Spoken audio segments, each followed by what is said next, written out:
When my husband Daniel took his final breath, I held his hand and tried to smile. He looked at me with tired eyes, full of love and fear all mixed together. His voice was weak, barely a whisper. He said, "Please, forgive me." That was the last thing he told me. Forgive him? For what? He squeezed my fingers gently. I felt his hand go still. His eyes stayed open for a moment, like he wanted to say more, but he couldn't. The machines around him kept making their soft beeping sounds.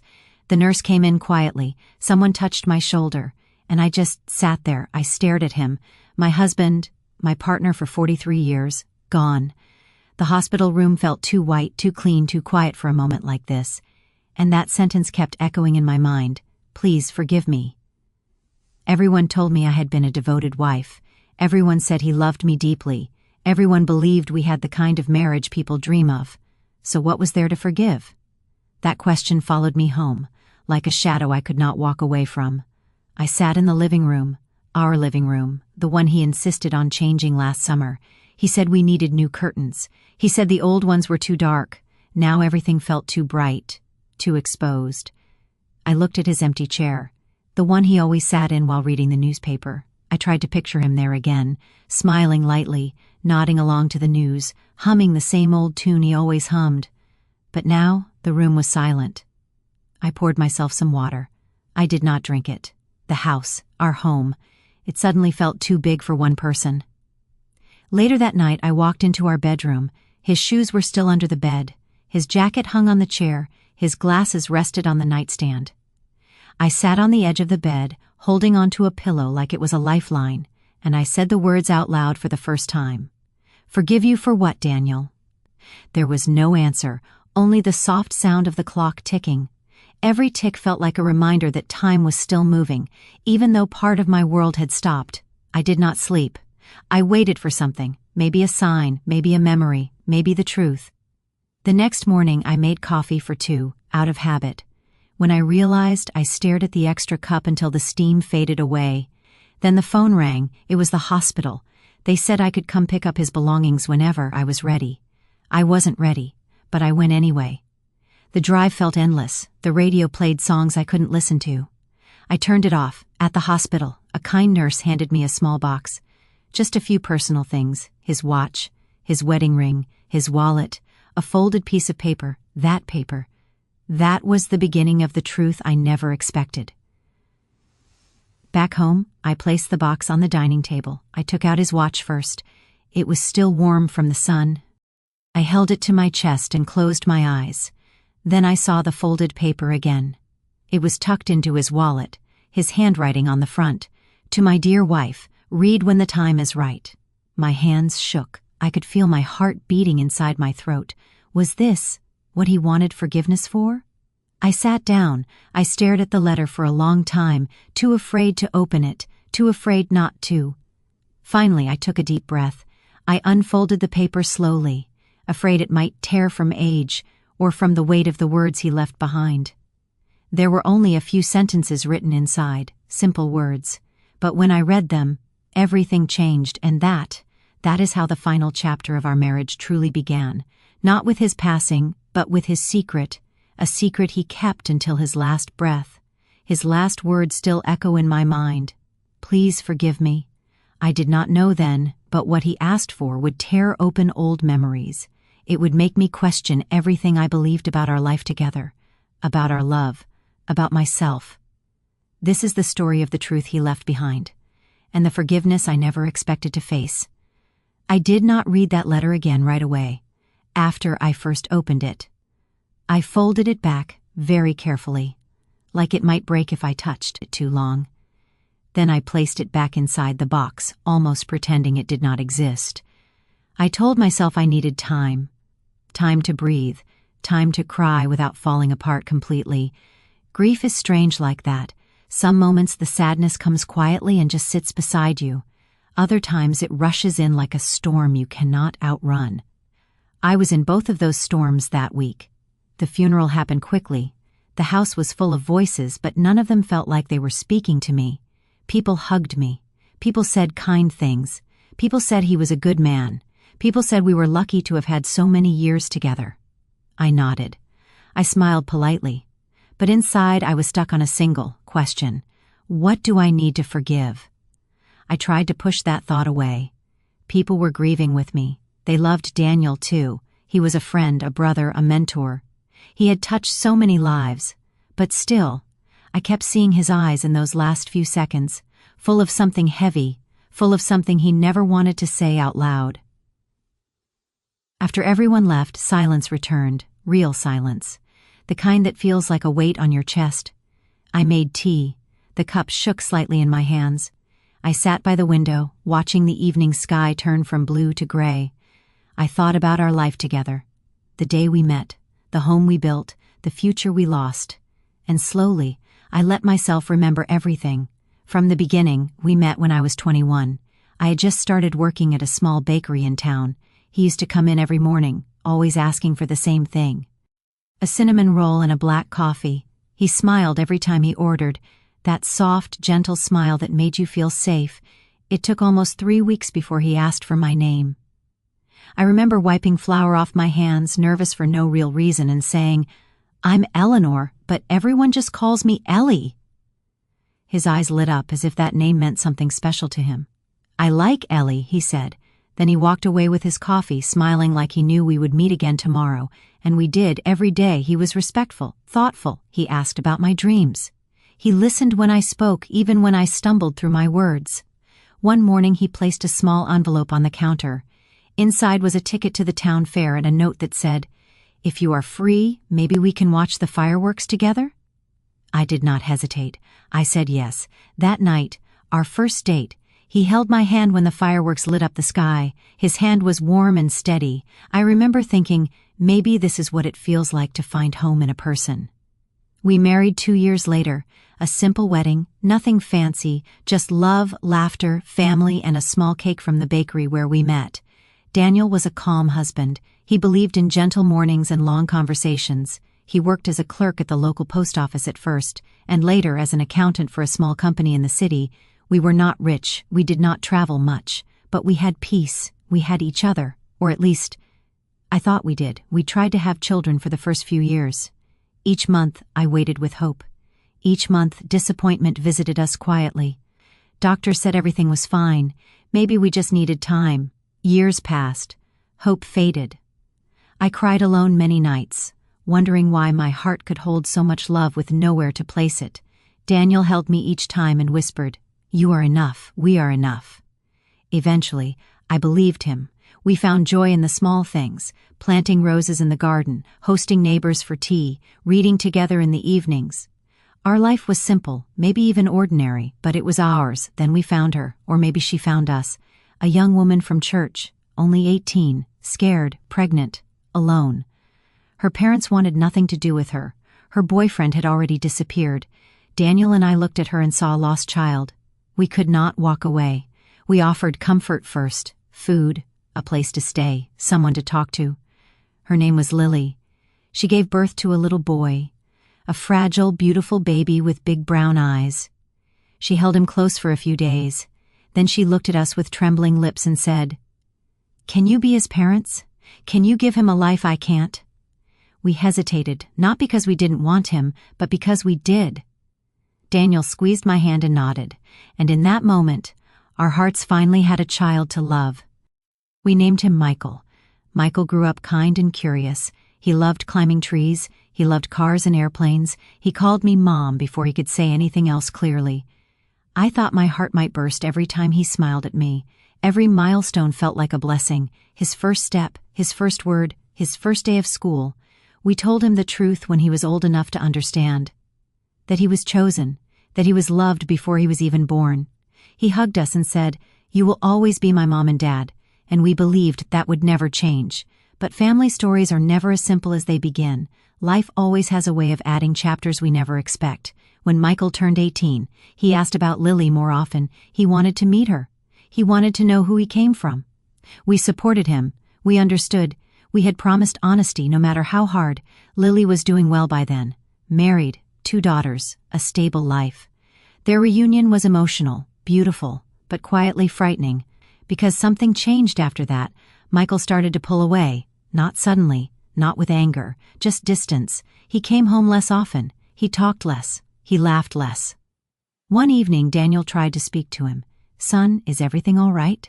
Michael shrugged. "I just need time." "Time for what?" He did not say, and time slowly built a wall between us. I noticed Daniel became quieter too. He watched Michael closely. He stayed up late, staring out the window. One night I approached him. "Are you worried about him?" Daniel nodded. "But I think this is something he needs to learn on his own. We have to trust him, Ellie." I wanted to trust. I really did, but fear lived within my chest like a tiny bird with beating wings. The fear of losing him, the fear of not being enough anymore, the fear of the past returning to take what we had been given. Years passed. Michael moved to another city. He visited during holidays only. Our conversations became polite, short. It hurt deeply, but we tried to smile through the pain. Daniel and I still had each other, but slowly, I began to notice things in him that didn't feel the same. He became restless, forgetful, withdrawn at times. Sometimes he looked at Michael's photo with a sadness I couldn't understand, a guilt that seemed to take root in his heart. I asked him once, "Is there something you want to tell me?" He paused. His eyes softened. He kissed my forehead. "Not yet," he whispered. "One day, but not yet." I trusted him because I loved him, because he had never given me a reason not to. Then came the year he started coughing. It was nothing at first, just a little cold, he said. But the cough worsened, his weight dropped, his skin grew pale. The doctor's eyes told me the truth before her words did. Cancer, aggressive, fast. Michael visited once, just once. He sat beside his father, holding his hand, trying not to cry. Daniel smiled and told him he was proud. So proud. When Michael left, Daniel watched him go until he disappeared, through the door. A tear slipped down his cheek. "He is a good man," he said. "You raised him well," I replied. He shook his head quietly. "No, you raised him, I only watched." I didn't understand what he meant at the time. In those final months, Daniel and I talked endlessly about memories, about simple things, about life. But he always stopped whenever a certain topic came close. Anything about Michael's beginnings, anything about Lily, anything about the years before we became parents. He avoided them with soft excuses. "I'm tired now, maybe tomorrow," but tomorrow kept slipping away, until the final night, until those final words, "Please, forgive me." And now, after his death, after the funeral, after everyone stopped checking in, I sat alone with the letter he left behind. Even though I had only glanced at it once, I remembered the sentences as if they were carved into my heart. What he wrote inside. It was simple, but the meaning behind those words, I knew it would change everything. And that is where I will continue next. Was his son. His real son. Not a son by blessing. Not a son by chance. Not a son we found in a moment of kindness. Daniel's biological child. A child he had with Lily. I couldn't breathe at first. My hands covered my mouth as though they were trying to keep the shock inside. My whole body trembled. I sat down slowly, afraid my legs would give way. Questions flooded me. Why? How? When did this happen? Why didn't he tell me? What have I been living with all these years, without knowing?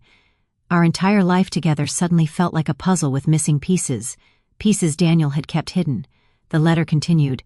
"I made mistakes before I met you, choices I was ashamed of. When Lily became pregnant, she was so young and scared. I didn't know how to be a father then. I was already falling in love with you. I thought I would lose you if I told the truth." I felt my throat tighten. My husband, the man who held my heart so gently, was scared of losing me. He had hidden a child from me. Our child, my child. But I would have loved him anyway. I already did. There was one last part of the letter. "I am sorry for the pain this truth will bring, but I could not leave without telling you. Please, forgive me. I love you always, Daniel." I pressed the letter to my chest. Tears finally fell, hot and heavy, not angry tears, not yet, just deep sadness. Sadness that truth had come too late. Sadness that he had carried this alone for so many years. Sadness that I could not hold his hand and tell him, "Daniel, I would have forgiven you." For a long time I sat there staring at the wall, letting the world feel unreal, because how could something so gentle as love be tangled in something so painful? I tried to imagine Daniel younger, afraid, confused, not knowing how to tell the woman he loved that another woman had already given him a child. Would I have turned away from him back then? I wished I knew the answer, but the past was locked, and he had taken the key with him, Hours passed before I finally stood up. I wiped my eyes. I folded the letter again. Then a new thought struck me. Michael. He had always felt a distance from us after reconnecting with Lily. What if he had known the truth already? Did Lily tell him? Did Daniel tell him quietly at some point? Or was he still unaware? Like me. Suddenly my heart raced with fear. If Michael knew, he might think I was the only one kept in the dark. He might think I wasn't really his mother anymore. And if he didn't know, how would I tell him? That night, I sat in the dark living room. I didn't turn on the lights. The silence wrapped around me, and I let it. I spoke to the room quietly, pretending Daniel could hear me still. "You should have trusted me," I whispered. "We promised each other honesty, always." The promise felt broken now. Not because he didn't love me, but because he feared the cost of truth. I held onto his ring in my palm. I closed my eyes. "I wish you had let me carry some of that burden with you," I said. "You didn't have to suffer alone." A tear slid down my cheek, and then another. The days that followed were heavy and confusing. I tried to go through normal motions, water the plants, fold laundry, talk to neighbors who stopped by to check in, but all the while, his words lived inside me like a heartbeat that wasn't mine. "Michael is my son." Every time I thought I had processed the shock, a new wave of realization hit me. Every memory looked different under the new truth. Michael's eyes, the same warm brown as Daniel's, Michael's laughter, that same soft rhythm, their quiet understanding of each other. It all made sense now, painful, undeniable sense. One afternoon, I found myself sitting on Michael's bed. He hadn't slept here in years, but I could still smell him faintly. A bit of aftershave, a hint of old cologne bottles he left behind. I remembered how Daniel used to stand in this doorway at night, watching Michael sleep when he was young. Back then, I thought it was just a father's love for his adopted son, but now, I wondered if it was something more. A love mixed with guilt. A love trying to make up for lost beginnings. A love afraid to be discovered. I lay down for a moment, staring at the ceiling, and that's when I whispered something I had never said before. "Michael, you have always been mine, no matter who gave you life first."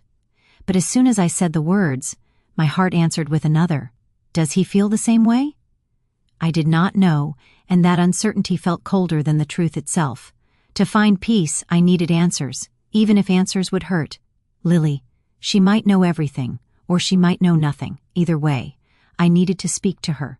Not with blame, not with anger, just truth. Because the truth had already taken enough from me, I would not let it take more. And that is where the real conflict began, not between me and Daniel, not anymore, but between the life I thought I had and the life I now needed to understand. I sat at the kitchen table with the letter in front of me again. Reading it once more didn't make anything easier. In fact, it made the silence in that room feel louder. He had left me with a truth I could not unlearn. I wasn't angry, not yet. I was hurt, deeply hurt, like the foundation of my whole life had cracked under my feet, and I needed answers. I found Lily's number in an old address book. My fingers hovered over the digits for a long time before I finally dialed. The phone rang 3 times. Then her voice came through, familiar yet distant. "Hello?" I swallowed. "Lily, it's Ellie." There was a pause, a soft intake of breath. "Oh, hello, Mrs. Bennett. I heard about Daniel. I'm so sorry." Her sympathy sounded genuine, but that didn't soften the tension in my chest. "Thank you," I whispered. I need to talk to you in person, if that's okay." Another pause, and then, "Of course, you can come by any time." We agreed on the following afternoon. When I hung up, my heart was racing like I had run a mile. This wasn't a conversation a mother dreams of having. The next day, I drove to her house, a quiet neighborhood, a nice home, children's toys scattered in the yard. When she opened the door, she looked older, naturally, but still carried that same gentle sadness in her eyes. "Please come in," she said softly. We sat at her kitchen table. I stared at my hands, unsure how to begin. She broke the silence first. How are you holding up?" I nodded, though the truth was a mystery even to me. "I'm trying." She nodded back as though she understood exactly what trying felt like. Finally, I found the courage to speak. "I found something." My voice shook. "Daniel left a letter, and in it he told me that Michael is his son. His real son." Lily's face changed, just slightly. Her eyes softened and her lip trembled. She didn't deny it. "I see," she whispered. "You knew," I said. It wasn't a question. She looked down. "Yes, I did." The words hit me like cold water. "How long?" My voice cracked despite my effort to stay steady. "Since the beginning," she admitted. I tried to breathe, but the room suddenly felt too small, too full of memories I didn't own. "Why?" I asked, barely above a whisper. "Why didn't anyone tell me?" She closed her eyes, holding back tears. "Because Daniel begged me not to. He thought you would leave him if you found out." "I loved him," I said, voice breaking. "How could he think that of me?" She finally looked up. There were tears in her eyes now, too. "Because he didn't love himself, Ellie. Not then. Not the man he was before you." I didn't expect her pain to twist with mine. I always knew Lily had suffered long before her life turned around. But now I saw that she also carried the weight of this secret. "I was 18, she continued. "I was lost. Daniel helped me, but he was overwhelmed too." She paused, wiping her eyes. "When he met you, he changed, he grew, he became the man he always wanted to be, the man you loved." Her voice cracked. "He thought telling you the truth would take him back to the worst version of himself. My heart hurt for the man he once was, but it also ached for the woman I thought I fully knew. Everything I remembered, every milestone, every promise, now felt like a blanket lifted up to reveal stitching I never noticed." I whispered, "He could have trusted me." "I know," she said gently. "He regretted it for years." That admission stung. "Because he regretted it, and still said nothing." There was another question, one I feared asking. "Does Michael know?" Her silence was the answer. I felt faint. "All this time," I murmured, "he knew the truth, but not me." Lily reached out, wanting to touch my hand, but I pulled mine back without thinking. She lowered hers slowly. "I'm sorry," she whispered, "but sorry could not fill the space between us. Sorry could not rebuild trust that never had a chance to exist." I stood to leave. I needed fresh air. I needed distance from all of this. Lily followed me to the door, her voice trembling. "I never wanted to hurt you. You loved him more than anyone ever could. That's why he wanted you to be Michael's mother, because he believed only you could give him a life full of love." I paused, just for a moment. Then I walked away.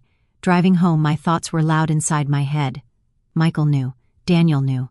Lily knew. Everyone knew. Except me. I wasn't angry at Michael. He deserved the truth of his own life. But Daniel denied me that same truth. I needed space to think. I pulled over near the old park where Michael had learned to ride a bike. I stared at the empty swings moving slightly in the wind. I remembered how Daniel held the back of Michael's tiny bike, running behind him, cheering as he wobbled forward. How proud he looked, how proud I felt. Those memories now tasted bittersweet, like joy with a drop of sorrow blended in. I watched the sky grow dim as evening arrived. A gentle breeze rustled the leaves. Children's laughter echoed faintly from somewhere far away. I placed a hand over my heart. "I loved you both," I whispered, "with everything I had." It hurt to think Daniel did not trust that love enough. When I got home, the house greeted me with silence again. But this silence felt different, not empty but full, overflowing with truths that had been kept from me. I sat in Daniel's chair, the letter still waiting on the table across the room. I stared at it, tears gathering again. "You should have told me," I whispered. "I was your wife, your partner. I would have stood by you." But all that remained was what he left behind, a confession written in ink, and a plea for forgiveness he never heard. Later that night, I picked up the phone. My hands shook as I dialed Michael's number. I didn't know what I would say. I didn't even know if I could get the words out. It rang and rang. Then his voicemail played. "Hi, this is Michael. Leave a message." My heart clenched. I didn't speak. I just listened to the silence for a moment. Then I hung up. I wasn't strong enough yet, not for that conversation. Instead, I whispered a promise to myself. I will not let this truth destroy us. Because love, real love, is built for storms like this. It bends, it hurts, but it does not break easily. Not if we choose to keep holding on. And though I felt betrayed, though I felt left out of a truth that shaped our entire lives, I also felt something unexpected rising slowly inside me. Compassion. Daniel was flawed, human, afraid of losing love, and Lily was young once, just trying to survive. And Michael was caught in the middle of a story he never asked for. None of us deserved the pain that silence brought. So, with a slow breath, I made a choice. I would seek understanding. I would seek healing. I would face every uncomfortable truth with dignity and love. For Daniel, for Michael, for the family we built, no matter how imperfect, the truth had arrived late, but not too late to change what came next. That night before I went to bed, I held the letter once more, and I whispered into the quiet. I forgive you, Daniel, but now I must find a way to forgive the silence too. That evening, after I whispered my forgiveness into the quiet, I knew what had to happen next. I could not stay forever in my own thoughts, circling the same pain. I had to step into the part of the story that was still alive, and that part was Michael. For 2 days I kept the phone near me, on the table, on the bed, on the arm of the chair where Daniel used to sit. I picked it up many times. I dialed his number. I hung up before it rang. I told myself, tomorrow, I will call tomorrow. But tomorrow kept slipping away. Grief is already heavy. Adding a painful truth on top of it felt like trying to climb a hill with stones tied to my feet. Still. On the third morning, I woke up with a strange calm inside me. I went to the kitchen, made a cup of tea, stood by the window and watched the light slowly fill the garden. Then I whispered to myself, today. I sat at the table with the letter open in front of me. I read it one more time, not because I needed to, but because I wanted to feel certain. Then I picked up the phone and called Michael. This time I let it ring. Hello? His voice sounded tired, older than I remembered, or maybe grief had changed both of us. Michael, it's Mom. There was a small pause, then a soft, careful reply. Hi, Mom. My throat tightened. I had missed that word. I was wondering, I said slowly, if you could come home this weekend. I need to talk to you in person. Another pause. I could almost hear him thinking on the other end. Is everything okay? He asked. No, I answered honestly, but I think it can be if we talk. A long exhale. Then, I'll be there on Saturday. The days between that call and Saturday felt long and short at the same time. I cleaned the house like I used to when he was a boy. Fresh sheets in his old room, his favorite cookies in a tin on the counter, tea ready just in case. I knew I couldn't prepare my heart the same way. But somehow, doing these small things made me feel like I was still his mother, not just a woman holding a painful secret. Saturday arrived with a gentle gray sky. Not too bright, not too dark, the kind of sky that makes you speak softly without knowing why. I heard his car pull into the driveway. My heart began to beat faster. I watched from the window as he got out. He looked older than in the photos he sent sometimes. Broader shoulders, lines around his eyes, a man now, not the boy I tucked into bed. He stood by the door for a moment, gathering himself, then he knocked lightly. I opened it before he could knock again. Hi, Mom, he said, the word wrapped around my heart like a warm blanket. Hi, love, I replied. We hugged. It was a little stiff at first, like we were both unsure where to place our arms. But then he relaxed. So did I. For a moment I forgot the letter. I was just happy he was here. We sat in the living room. He looked around, noticing the little changes. You moved the chair, he said, glancing at where Daniel used to sit. Yes, I replied softly. It felt too empty the way it was. He nodded, eyes clouding with grief. I miss him, he whispered. I do too, I answered, more than I could explain. Silence settled between us. Not angry, not quite comfortable either, just full. I knew I couldn't delay it too long. The truth sat inside my chest, pushing forward. Michael, I began, there's something I found after your father passed. He looked at me with cautious curiosity. Okay. I reached for the letter on the table beside me. My hand trembled slightly as I held it. He left this for me, I said. A letter. I need to talk to you about what it says. His eyes flickered, his shoulders tensed. I watched a shadow pass over his face, like he already knew. I unfolded the letter, but I didn't read it out loud. I knew the words by heart. Your father wrote, I said slowly, that you are his biological son. Not just in the way we raised you, but really his son. By blood. Michael looked down at his hands. He didn't look surprised. My heart sank a little. You knew, I whispered. He closed his eyes for a moment, then nodded. Yes, he said quietly. I've known for a few years. The confirmation hurt, even though I already suspected it. How? I asked. Who told you? He hesitated. Lily, he said. She told me first. Then I asked Dad, and he admitted it. For a moment I couldn't speak. I felt like someone had pulled the ground from under me. Why didn't you tell me? I asked, my voice breaking. He looked at me with eyes full of guilt and sadness. Because Dad begged me not to, he said. He said he would tell you himself one day. He said he just needed more time. I felt tears in my eyes. He had so much time, I whispered. Years, decades, and he never did. I know, Michael said softly. He told me that too, that he was a coward about it. The word coward hurt.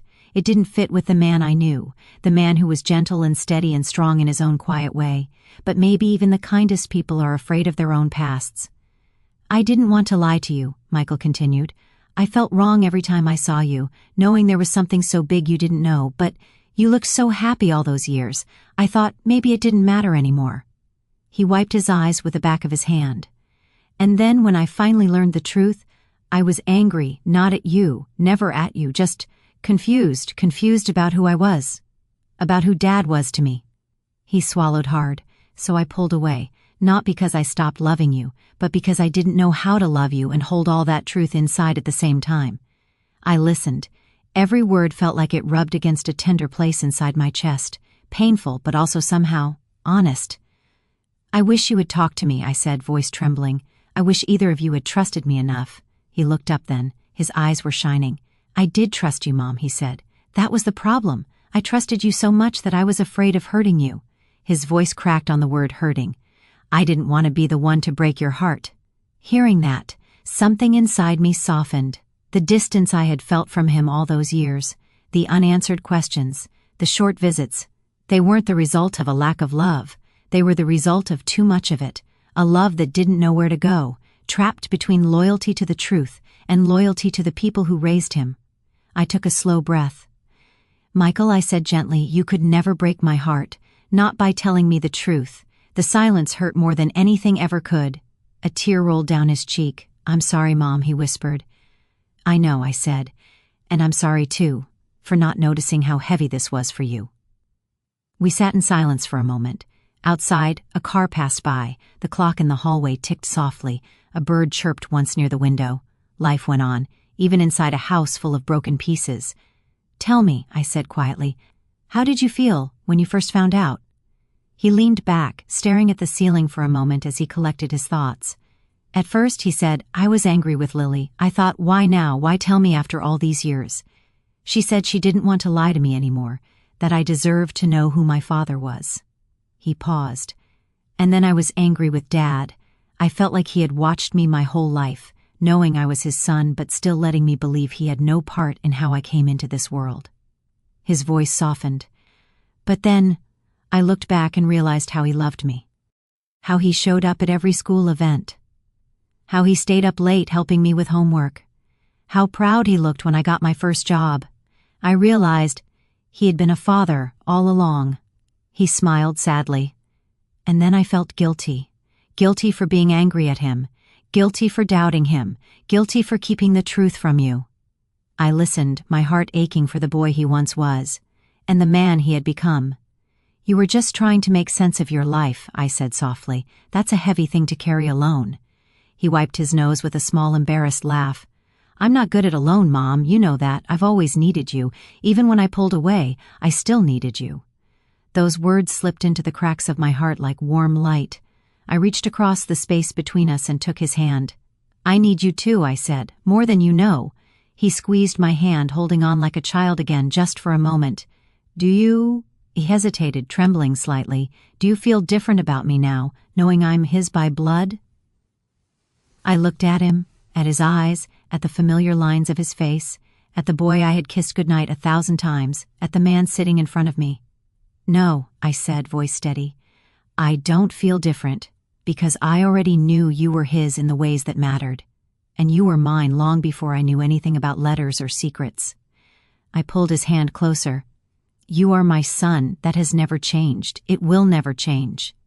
His eyes filled again. This time the tears were not just from pain, but from relief. I was scared you'd see me as less yours, he said softly. I don't measure motherhood in blood, I replied. I measure it in scraped knees and bedtime stories, in packed lunches and shared worries, in every "Are you home safe?" text and every prayer whispered in the middle of the night. I smiled gently, and by that measure you are completely mine. He laughed through his tears, a small, shaky laugh, but a real one. We talked for a long time after that, about Lily, about how she had struggled with the decision to tell him, about how Daniel cried when he finally admitted the truth to Michael. "He was so ashamed," Michael said quietly. "I had never seen Dad cry like that. He kept saying he had ruined everything, that he didn't deserve you." My chest tightened. "He was wrong," I said. "He made a mistake, a big one, but he loved us. That love mattered too." "I know," Michael replied. "I forgave him, eventually. I just wish he had forgiven himself enough to tell you sooner." "Me too," I whispered. We moved to the kitchen after a while. I made tea. He reached for cups like he used to when he was a teenager helping me. "Same old kitchen," he said, looking around. "Same old tea," I replied. We both smiled. For a moment, it felt like all the heavy things were resting on the counter instead of inside. "We can't change what he did," I said softly. "But we can decide what we do now, with each other." He nodded. "I don't want to stay distant anymore, Mom," he said. "I thought I was protecting you, but I was just avoiding the hard part." I slid a cup toward him. "Then don't avoid it anymore," I replied. "If there's anything you want to ask me, or tell me, I'm here, completely." He took a deep breath. "Okay," he said. "I have one question." I waited. "Do you resent me?" he asked quietly, for being a reminder of his mistake. The question cut straight to the core. I stepped toward him and rested my hand on his cheek. "Listen to me," I said gently. "You are not a mistake. You never were, not for 1 second." I felt my voice turn firm in the softest way. "Adults make choices, some wise, some foolish, some fearful, but children are not responsible for those choices. You are a gift, Michael, a gift we didn't deserve, but were blessed with anyway." He closed his eyes. "I needed to hear that," he whispered. "And I needed to say it," I replied. We spent the rest of the day walking slowly through memories. I brought out old photo albums. There he was, as a baby, wrapped in a blue blanket, as a toddler, with jam on his face, as a boy, holding a school certificate, grinning wide, as a teenager, looking slightly annoyed but secretly pleased as we sang Happy Birthday too loudly. Michael laughed softly at some pictures, wiped tears away at others. "That was the year Dad taught me how to fix the car," he said, pointing at one photo. "Yes," I smiled. "He came inside covered in oil and you both smelled like gasoline for hours." We both laughed. "Did you ever feel like," he began slowly, "like he loved me more because I was his by blood? Even if you didn't know it?" I shook my head firmly. "No, I thought he loved you deeply, that's all. There were times I felt a little outside of your bond, but I believed that was just because you were father and son. I never imagined there was more to it than that." I looked at him carefully. "Did you ever feel that way?" He thought for a moment. "I think once I knew the truth, I started looking backward with new eyes. I tried to see signs, times when he might have looked at me as more his, but honestly, it was just love. The same love you gave me, the same love I never deserved more from either of you." We sat there, side by side, turning pages, not just of photo albums, but of our shared life. That night, when he went to his old room, he stood in the doorway for a long moment. "Feel smaller," he said with a half smile. "You got bigger," I replied. He walked over to the bed and sat down. He looked around quietly. "Do you mind if I stay a couple of days?" he asked. "Work can wait. I think I need to be here." My heart warmed. "I would like that very much," I said. Later, when I was alone in my own room, I lay down on the bed and stared at the ceiling. For the first time since Daniel left, my grief felt different, still heavy, but not suffocating. The truth had hurt. The truth had broken open old assumptions and shaken the ground under my feet. But it had also done something else. It had brought my son back home, not just to the house, but to my heart, fully. Honestly, I picked up the letter from the nightstand once more. "I wish you could see us, Daniel," I whispered into the dim light. "We're talking, we're healing, we're finding our way through your truth." A tear rolled down my cheek, but there was a small smile on my lips. "You were afraid your mistake would destroy us," I said softly, "but it hasn't. We are still here, still together, still loving you, even with the truth." I folded the letter gently and placed it back. The house was quiet, but not empty. Down the hallway, I could hear the faint sound of Michael moving in his room, a door closing softly, a light switch clicking. Life, still here, still going.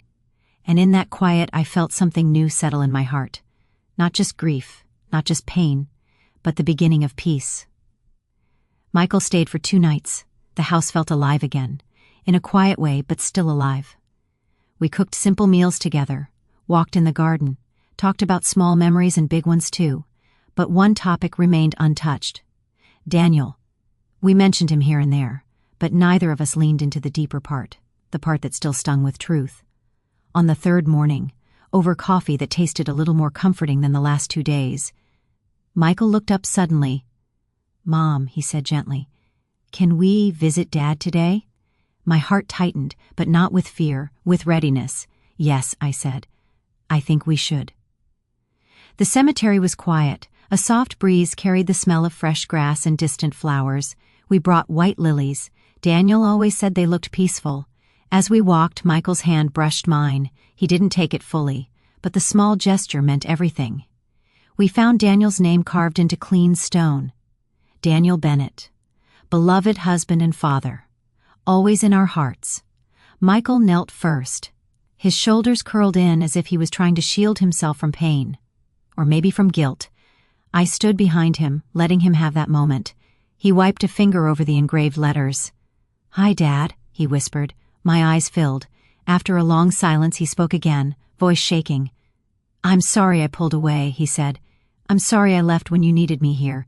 He pressed his palm flat against the stone. "I thought I was angry at you, but now I think I was angry at myself, because I thought I should have been enough for you to tell the truth. Enough for you not to hide from me." I stepped closer, gently ran a hand over his back. He sniffed and wiped his eyes. "You always protected me, even when I didn't understand why." He swallowed hard. "I forgive you, Dad. I just wish I could have said that while you were still holding my hand." I knelt beside him then. The grass was cool beneath my knees. I placed my flowers carefully. "Hello, my love," I whispered to Daniel. "I know you've heard every tear that's fallen this week and every question in my heart." I brushed dirt away from the edge of the stone. My voice softened. "I understand now why you were afraid. I just wish you had trusted my love more than you trusted your fear." A small breath trembled through me. "But I forgive you too, because love like ours doesn't disappear just because truth arrives late." Michael turned to me then. His eyes were full of sadness, regret, love. "Mom," he said softly, "you always told me family is chosen through love, not blood." I nodded, tears rolling freely. "And you chose me every day," he continued. "You never treated me like I was anything less than your own." He reached for my hand. He took it fully this time. "I'm sorry if the truth made you feel like you were less my mother," he whispered. "You are everything a mother should be." His words broke something open inside me, something that had been holding on too tight. I leaned into him and he held me, strong like the boy I raised and the man he had become. We sat there for a long time, talking to Daniel. And to each other. Michael asked questions he had been too afraid to voice. "Were you lonely when I left? Did Dad cry when I didn't visit? Did he ever try to tell you?" I answered truthfully, even when it hurt. "Yes, I was lonely. Yes, he cried more than you know. Yes, he tried, but his fear always got in the way." We held silence again, but now it was shared, not isolated. Then Michael said something I wasn't expecting. "I want us to be closer again, Mom. I don't want any more walls, not for secrets, not for pain, not for anything." I smiled through my tears. "No walls," I agreed, "even if the truth is hard." He nodded. "We'll face it together," he said. I squeezed his hand. "Yes, together." We stood after a while, the sunlight warming our backs. I looked at the stone one last time and whispered, "We will be okay, Daniel." The truth had broken us open, but breaking open allowed new light to enter. As we walked away, I felt something shift. The weight I carried was still there, but now it was lighter, shared, because grief when divided becomes gentler, and love when shared grows deeper. The drive home was quiet, but it was a peaceful quiet, a quiet where hearts breathed together. When we got inside the house, Michael paused near the door. "Mom," he said, "can I ask you one more thing?" "Anything," I replied. "Can we keep talking about Dad? Not just the good parts, but everything.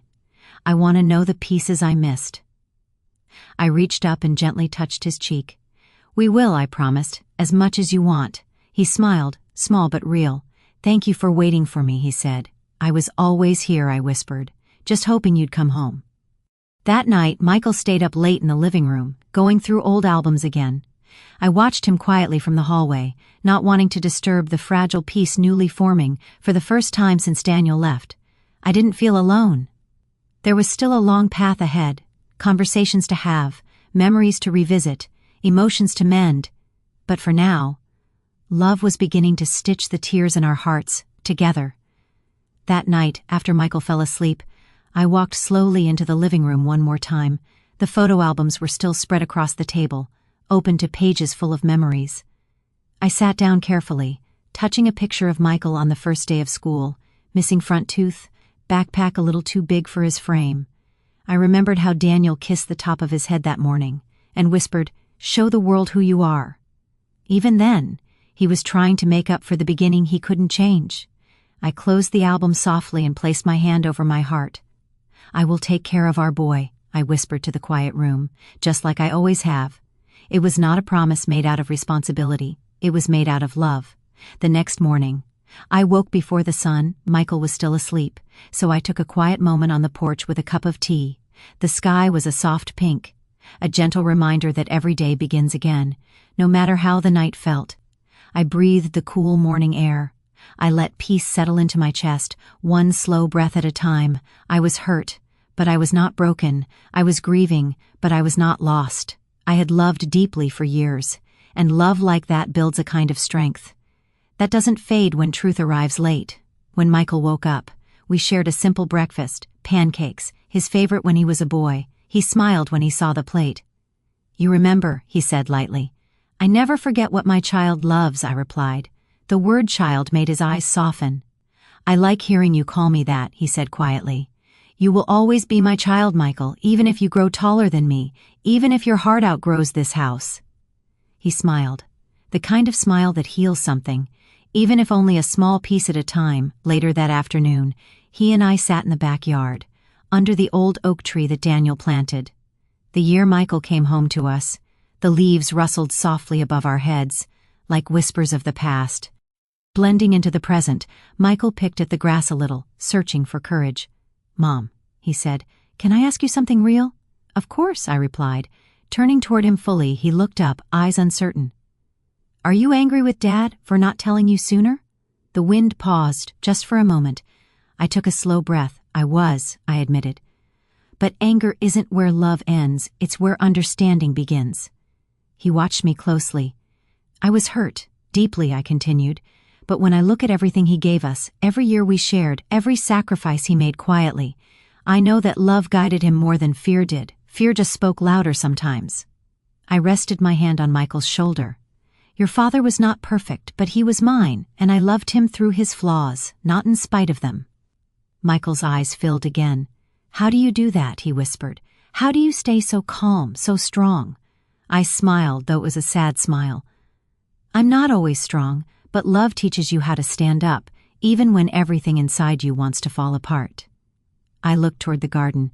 "And grief teaches you how to bend without breaking." I took his hand. "I bend, Michael, every day lately, but I do not break." His grip tightened. "I want to be like you," he said quietly. "You already are," I replied. He leaned into me then, resting his head on my shoulder. When he spoke again, his voice was smaller. "I was afraid you'd look at me and see his mistake instead of your son." My heart felt that like a soft bruise being pressed. "Oh, my love," I whispered, cupping his cheek. "You are the best part of your father, not the mistake, the blessing that grew beyond it." His tears fell freely now. "I needed you to say that," he confessed. "And I needed to say it," I replied gently, "because truth, even painful truth, can be softened when spoken from love." We talked for hours, about fear, about forgiveness, about how families break and mend, over and over again. At one point I shared something I hadn't told anyone. "There were many nights I prayed for a child," I said. "And when you came, I felt like God had finally said yes." Michael swallowed hard. "I was scared that once you knew the truth, you'd feel like God had changed his mind." "No," I said firmly. "That truth only means God answered my prayer through a different door." He let out a shaky laugh through his tears. "You always find the light, Mom." I shrugged lightly. "Sometimes," I said. "Other times I let the light find me." Evening arrived with the soft blue of twilight. We sat together, wrapped in a quiet peace. Finally, Michael said, Dad must have loved you so much to fear losing you like that." I nodded. He did. Love can make people brave, but it can also make them afraid of the very thing they cherish most. Michael looked at me thoughtfully. "What do you cherish most, Mom?" he asked.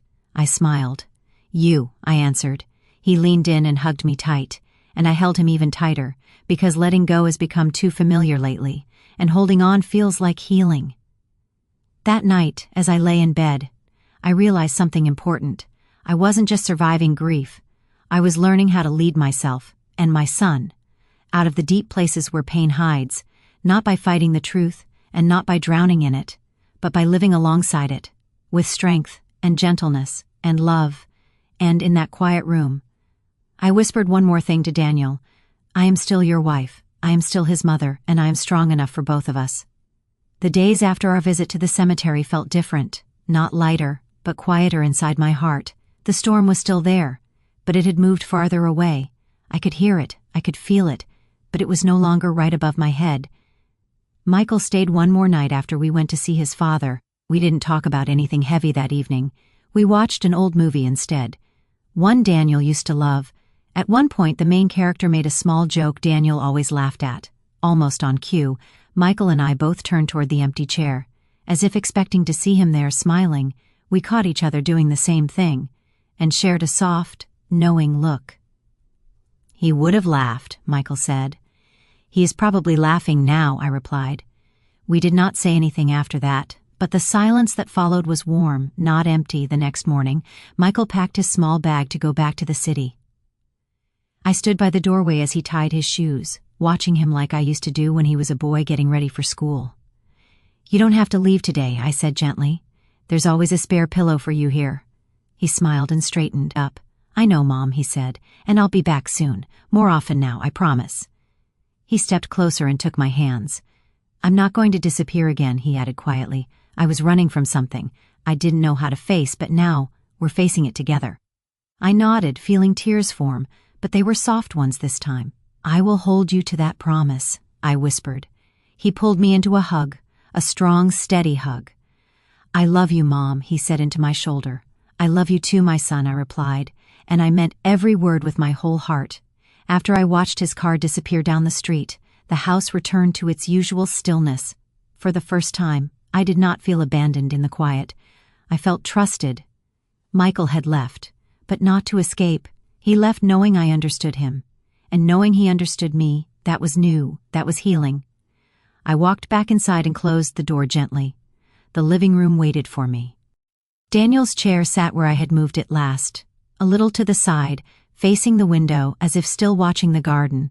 On the small table beside it lay the letter, that folded piece of paper. Had changed my vision of the past. It had reopened old moments and painted them in a new light. For days, I moved around it. Sometimes I picked it up. Sometimes I put it back down. Each time I touched it, I felt closer to the man I loved, and also farther away from the man I thought I knew. Both were true. Both were him. Now, standing in the doorway of the living room, I felt something settle inside me. It was time to decide what to do with that letter.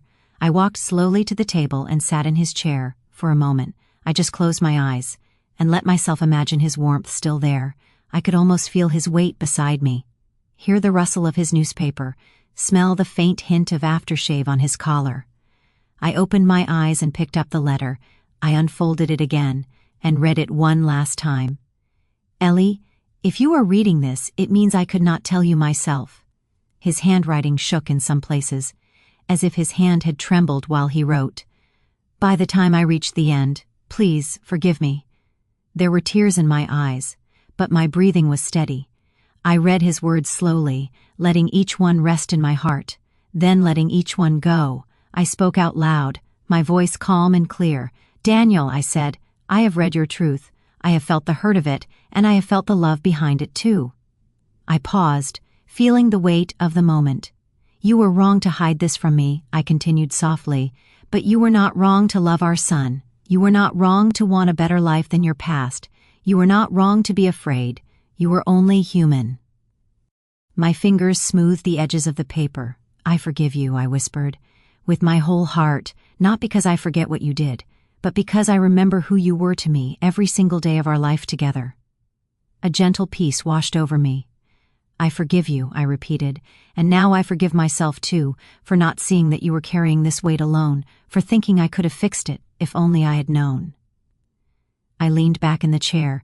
"This truth belongs to you," I said quietly. "It began before me. You carried it into our life, you carried it into our family, and you carried it out of this world." I folded the letter one last time. "So I am giving it back to you now." I stood up slowly. The late afternoon light fell across the chair, painting stripes of golden sun on the fabric. I placed the folded letter gently on the armrest, where his hand used to rest when he read or watched television. For a moment, I let my hand sit on top of it. Then I lifted my fingers away. The letter stayed, I did not. I stepped back. It felt almost like a small ceremony. No candles, no flowers, no audience. Just me, the chair, the letter, and the quiet space where his presence still lingered. I took a long, slow breath. "I will not carry your secret anymore," I said softly. "It is not mine to carry, but I will carry our love, that has always been ours and that I keep." I turned away and walked to the window. Outside, the sky was turning soft orange. The garden looked gentle. Even the old oak tree seemed to stand a little taller in the fading light. I felt my shoulders relax in a way they hadn't in weeks. The truth had not changed our past. It had only made it clearer. And now I had done what I needed to do. I had returned the truth to where it belonged. And chosen to walk forward with what remained: love, family, memories, lessons. In the days that followed, I started building small, new routines. I opened the curtains each morning to let in as much light as possible. Darkness no longer felt comforting. I wanted the day to touch every corner of the house. I made breakfast for one. I still set out 2 cups sometimes, without thinking, but instead of crying when I realized, I started talking to him. "Good morning, Daniel," I would say. "Today I'm trying the blueberry jam you never liked." Or, "I watered your roses, they're still stubborn just like you." These small talks didn't mean I was stuck. They meant I remembered, and remembrance, I learned, is a softer word than grief. Michael called more often now, sometimes just to say hello, sometimes to share something small, like a new meal he tried, or a problem at work. Once he called from his car in the parking lot. "Mom," he said, "I just had a long day and I realized I wanted to hear your voice. That's it, nothing more." I smiled, even though he couldn't see it. "I'm here," I replied, "and I will be whenever you need me." Other times, we talked about Daniel. "Remember when Dad tried to fix the washing machine?" Michael laughed once. "He broke it more." "Yes," I chuckled, "and we had to use the neighbors for a week. He never did learn to leave repairs to professionals." We laughed, we cried sometimes too, but we did both together now. The walls between us were gone. One afternoon, about a month after our visit to the cemetery, Michael came home for the weekend again. He walked into the living room, noticed the letter on the armrest of Daniel's chair, and turned to look at me. "You left it there?" he asked gently. "Yes," I said. "I read it one last time, then I decided to give it back to him." He nodded slowly, like he understood exactly what I meant. "Do you want me to move it? Put it somewhere safe?" he offered. I shook my head. "It is safe where it is," I replied. "Your father's truth is not something I need to hide in a drawer. It is something I have accepted." This is where he sat with his silence for years. Now it's where his words can rest. Michael walked over and looked at the letter for a moment. Then he sat in the chair. "I hope he doesn't mind," he said softly. "He would be happy," I smiled. "He always wanted you to sit here. You were just too busy running in and out of the house." He laughed quietly. "I still am," he said, "but I'm learning to sit down more, to stay, to listen." He rested his hand on the letter, just as I had done. "I forgive you too, Dad," he whispered, "and I forgive myself for the years I stayed away." I stood by the doorway, watching my son in his father's chair, the letter between them, no longer a wall, but a bridge. That evening, we cooked together. I chopped vegetables. He stirred the pot. We moved around each other easily, like we had done this 100 times before. At the table, we ate slowly. "I've been thinking," Michael said between bites. "I want to come home once a month, stay a few days, help with the house, be present." "You have your own life," I reminded him kindly. "I don't want you to feel tied here out of duty." He shook his head. "It's not duty," he said. "It's choice. You and Dad gave me a life when I had no one. I want to honor that, and I want you to be part of my future, not just my past." My eyes filled. "I would like that very much," I replied. Later, after dinner, Michael went for a short walk. I stayed indoors, tidying up the kitchen, wiping the table, listening to the sounds of the evening. When I passed the living room, I paused. The lamp beside Daniel's chair was on. The letter still rested on the arm. I stood in the doorway and felt a gentle peace. This room, this chair, this letter, they had all been filled with weight. Now they were filled with something else, understanding, acceptance, a quiet kind of love. I stepped closer and gently straightened the paper. "Stay there," I whispered. "Remind me that truth is heavy, but love can carry it." In the weeks that followed, I continued to find small ways to live forward. I joined a small group at the community center, widows who met for coffee once a week. We didn't always talk about loss. Sometimes we talked about recipes, or television shows, or grandchildren. But under every conversation, there was a shared knowing, a shared gentleness. One day, one of the women asked, "Do you ever feel like you didn't really know your husband as well as you thought?" Her question settled in the air. I thought of the letter, of the secret, of the forgiveness. "Yes," I answered honestly, "but I also think that knowing someone completely is not what love is about. Love is about choosing them, again and again, even when you discover things you didn't expect." The women nodded. Some smiled. Some wiped quiet tears. As I spoke, I realized I was also talking to myself. Time passed, not too fast, not too slow. Some days hurt more than others. Grief came in waves, but the waves became smaller over time. One evening, I sat alone in the living room with a cup of tea. The window was open. I could hear crickets outside and a distant dog barking. I looked at Daniel's chair, at the letter, and I smiled. "Do you see us?" I asked softly, speaking into the space where I used to look when he was reading. "Your son is doing well. He calls his mother now. He visits. He misses you. We both do." I paused, my hand around the warm mug. "We are learning from your mistake," I continued gently. "We are talking. We are telling the truth, even when it hurts, especially when it hurts." I let those words settle in the quiet room. "That is your gift to us," I said. "Not the secret, but the chance to grow from it." I sipped my tea and leaned back. "I forgive you," I whispered again, "and I thank you for loving us as best as you knew how." I did not move the letter after that. It stayed on his chair, a silent witness to our healing. When Michael visited, he would sometimes sit there, rest his hand on it, and talk about ordinary things, work, friends, dreams. We didn't always mention the truth it held. We didn't need to. We had already done the hardest part. We had faced it, named it, and chosen to love each other through it. Life did not become perfect. There were still days when loneliness felt sharp. There were still nights when I reached out in my sleep, expecting to find his hand beside me. But there was also laughter. There was warmth.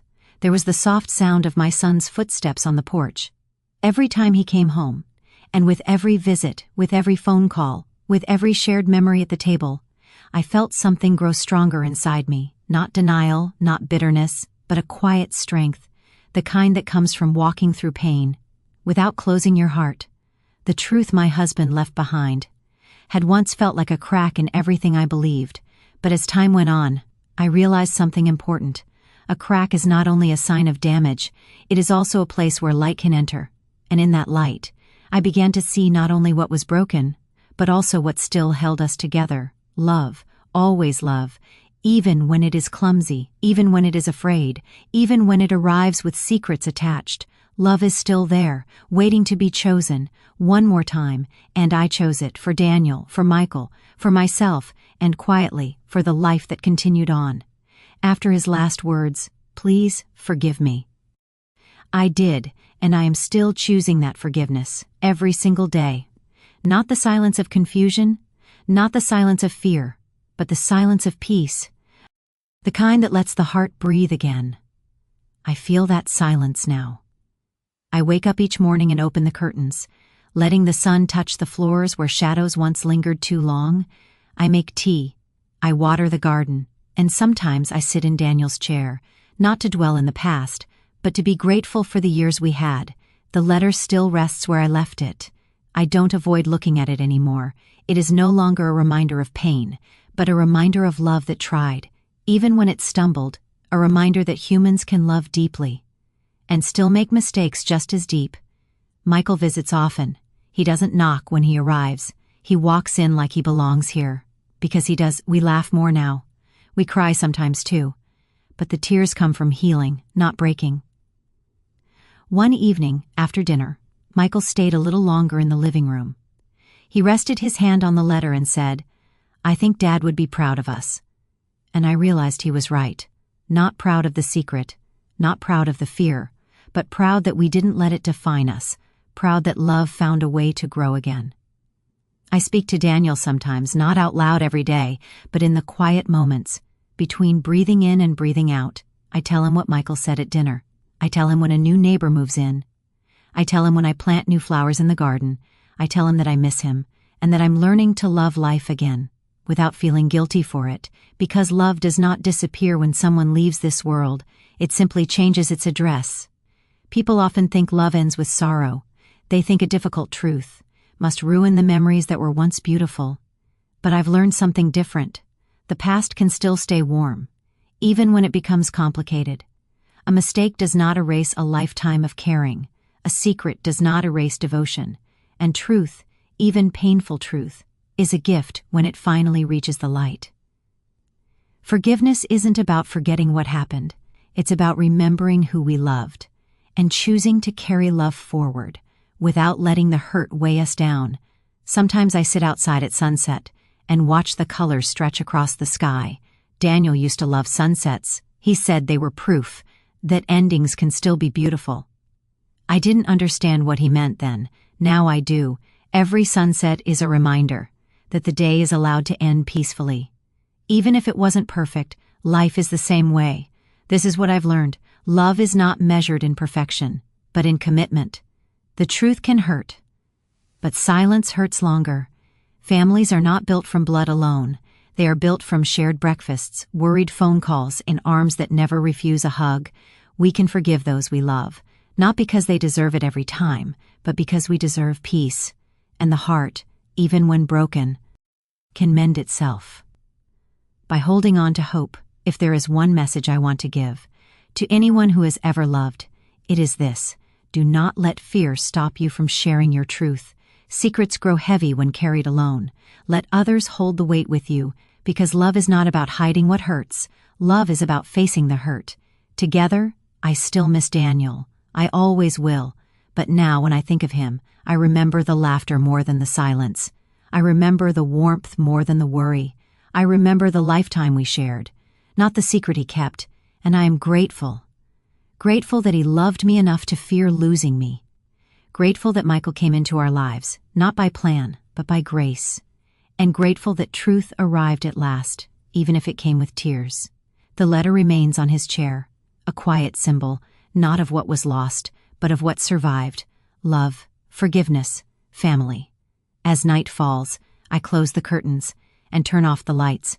I whisper softly into the dark, "Good night, Daniel. Thank you for loving us. We're going to be okay." And I believe those words because love that was real does not end with a final breath. It simply learns to live in the heartbeat of those who continue forward, one day at a time, one truth at a time, with hope, with courage, and always with love, the kind that chooses forgiveness, the kind that stays, the kind that remains,